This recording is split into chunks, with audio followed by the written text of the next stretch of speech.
field of semiotics considers signs and symbols as methods of communication. This includes verbal and nonverbal methods of communication as well. And it also, a central theme of this theory is to also understand the meanings behind symbols. And according to laws, these have varying meanings and interpretations that they elicit from individuals within the society.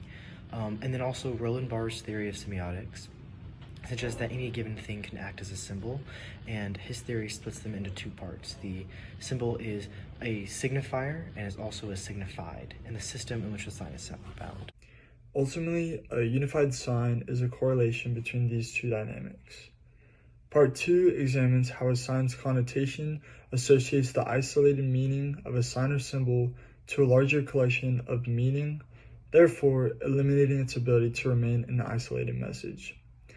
Sectors such as advertising and marketing are centered around visualization and as such are worthy of scrutiny and examination into the meanings people associate their products with. Going off of Barthes' theory, semiotics plays a huge role in advertising by the use of symbols, which allows marketers to encourage specific associations with specific visual cues, and in doing so, leverage the relationship between its consumers and symbols. Whether this be through exaggerated claims, judicious presentation of information, or conspired use of visual cues, semiotics introduces a certain retrospection about succeeding beliefs and methods that we are not accustomed to.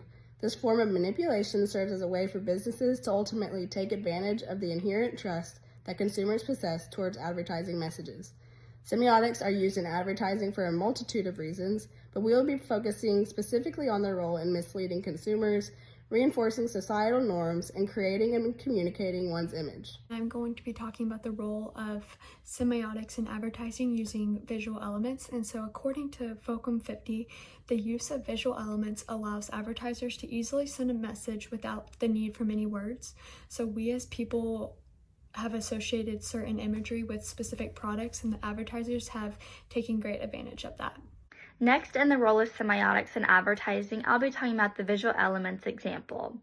Food products with more subtle colors are generally thought to be more organic, while food products with bright colors are perceived as likely unhealthy, which this came from one of our references, Steiner and Florak. Advertisers often use this knowledge to market their product as healthy when actually they are quite the contrary, which is also seen in another reference, which is Schieber et al. Advertisements that use this technique are misleading, but they are not untruthful. As the products do not explicitly say they are healthy, we as consumers came to that belief on our own, something that advertisers were counting on. In Kedemann's study in 2013, he describes the idea of becoming a symbol ourselves. Because of the ways others associate products with certain attributes, we become a symbol ourselves and can communicate or make inferences of one another based on the selection of our appearance and our purchases alone. By purchasing a product, we're not only receiving the product itself, but we're also non-verbally communicating who we are and how we choose to present ourselves.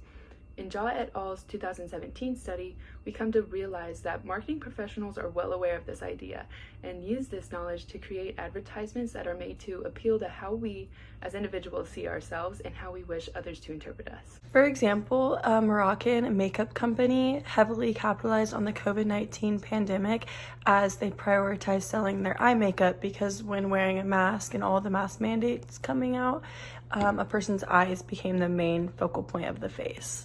Their advertising campaign pushed the notion that females can still enjoy their beauty and charm while wearing the advertised makeup products, according to Keurig and Zucker. I'm going to be talking about the role of semiotics in advertising, specifically societal norms. And according to D. Fitzgerald, because we are surrounded by advertisements, the messages within are constantly being spoken to us.